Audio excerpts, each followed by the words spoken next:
最近アレルギーに悩まされています。ハロー、こんにちは、ダジャハオ。オンライン日本語教師のなるです。今回の雑談動画、アレルギーの話をしてもいいですか？いいよはい、ありがとうございます。アレルギー大変ですよね。でも私はアレルギーの話をするのが結構好きです。今回もよかったら私の雑談に付き合ってください。日本語で言うアレルギーは特定の何かに対して体が過剰に反応してくしゃみ、咳が出たり、皮膚や目が痒くなったり、息がしづらくなったりすることを指します。だから日本人に私アレルギーがあるんだよねと言うと、何アレルギーとよく聞かれます。何に対してそのアレルギー反応が出ているか聞きたいからです。小麦アレルギーなんだ、甲殻類アレルギーなんだ、そんな風に答えます。でもちょっと不思議なことがあります。私の台湾の学生さんや台湾の知り合いはよく我有过敏，所以流鼻涕、常常打喷嚏と言う人が多いんですが、それに対して何アレルギーなのと聞くと、過敏、只是過敏、そういう答えが返ってきます。台湾の人は自分が何に対してアレルギーなのか調べない人、知らない人が多いんですか？日本人の場合、その原因を特定することが多いので、自分は何々アレルギーだと答えられる人がほとんどです。台湾の人はその原因を知りたくないんですか？私だったら気になって仕方ないです。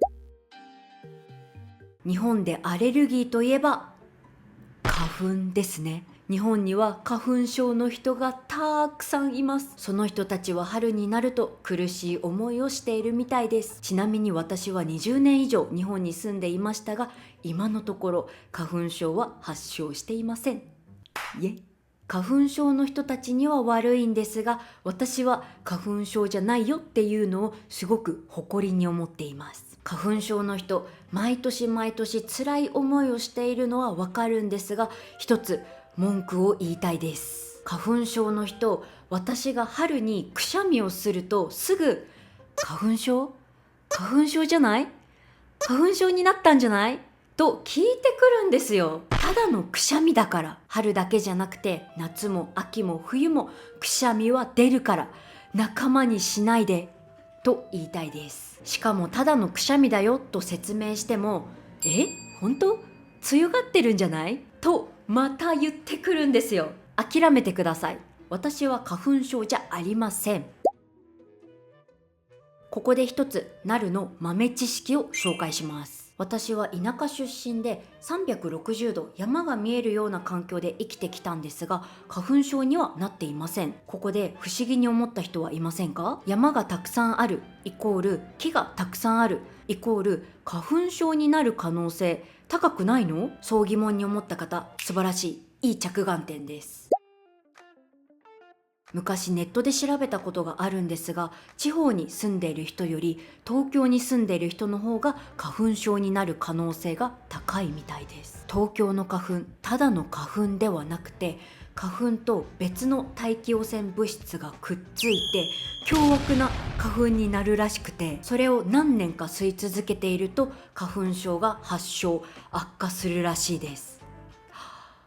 東京の人、気をつけてください。この動画を見ている花粉症の日本人の方に朗報です。花粉症の原因となっている杉やヒノキは外国にはあまり生えていないので、春限定で外国に逃げることをお勧めします。そうすると花粉症の症状も出ないので楽だと思います。花粉症じゃない私、なんでこんなに花粉症に詳しいんでしょう。ここまで私と関係がないアレルギーの話をしてきましたが、ここからが本題です。冒頭でも言いましたが、私もアレルギーを持っています。一番ひどいのはハウスダストアレルギーとダニアレルギーです。5年前に猫ちゃんを飼っている台湾人の知り合いのお家に行ったんですね。それが私とアレルギーの初めての出会いでした。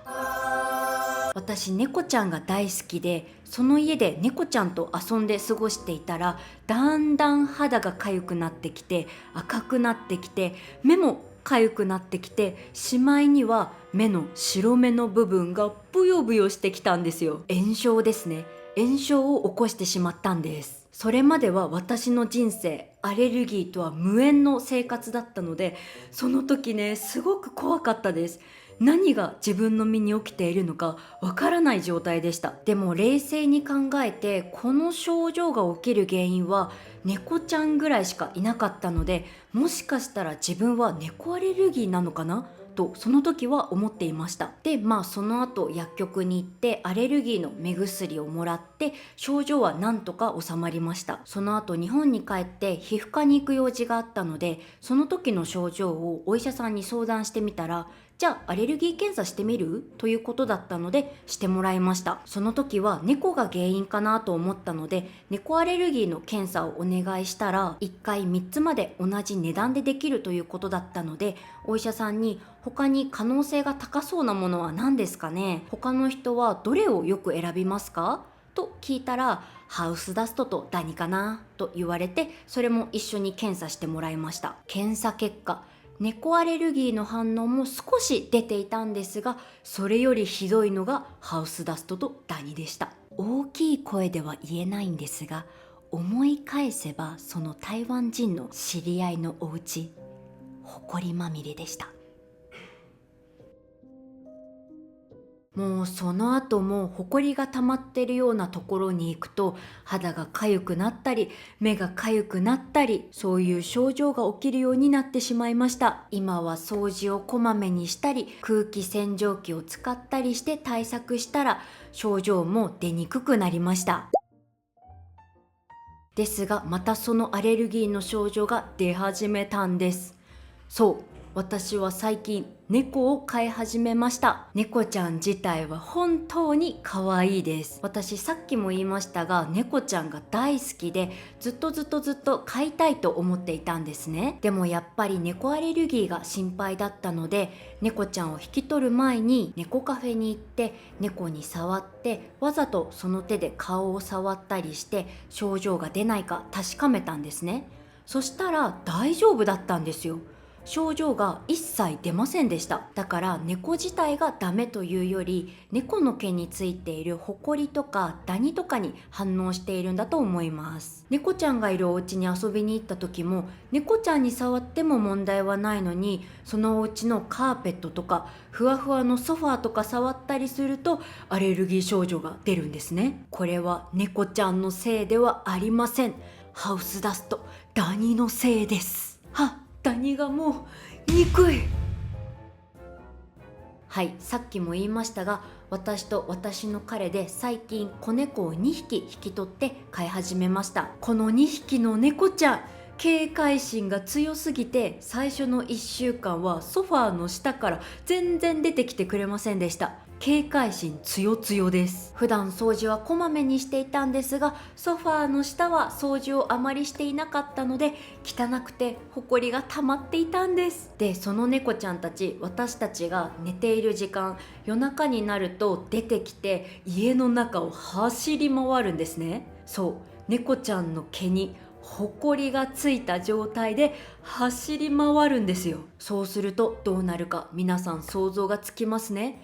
空気中にホコリが舞い上がるんです。そのせいで猫ちゃんを引き取ってから1週間、猫ちゃんにはまだ触れないのに、私の肌は痒くなったり、体がなんとなく熱くなって熱っぽくなったり、眠気がひどくて朝本当に起きれなくてちょっと大変でした。今はもうソファーの下を掃除機できれいにしたり、ダストフリーの猫砂を使ったり、手を頻繁に洗ったりしているので、今はだいぶマシになりました。掃除の頻度も増やしました。あとは新しく IKEA でコロコロを買って猫たちが落とした毛を絡め取っています。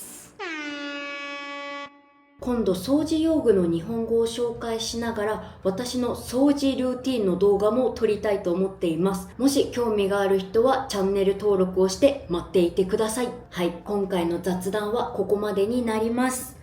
アレルギーを持っている方、一緒に頑張りましょう。もしアレルギーにいい食べ物やサプリなど知っている人がいたらコメント欄で教えてください。人のアレルギーの話を聞くのが結構好きなので、もしアレルギーを持っている方、どんなアレルギーを持っているかぜひコメント欄に書いてください。一緒に辛さを分かち合いましょう。それでは今日の動画はここまでです。最後まで見てくれてありがとうございます。TikTok、Instagram もしています。そちらもフォローお願いします。オンラインで日本語を教えています。私と一緒に雑談をしたいと思った方、ぜひ概要欄のリンクからチェックしてください。それではまた次の動画で。じゃあねー。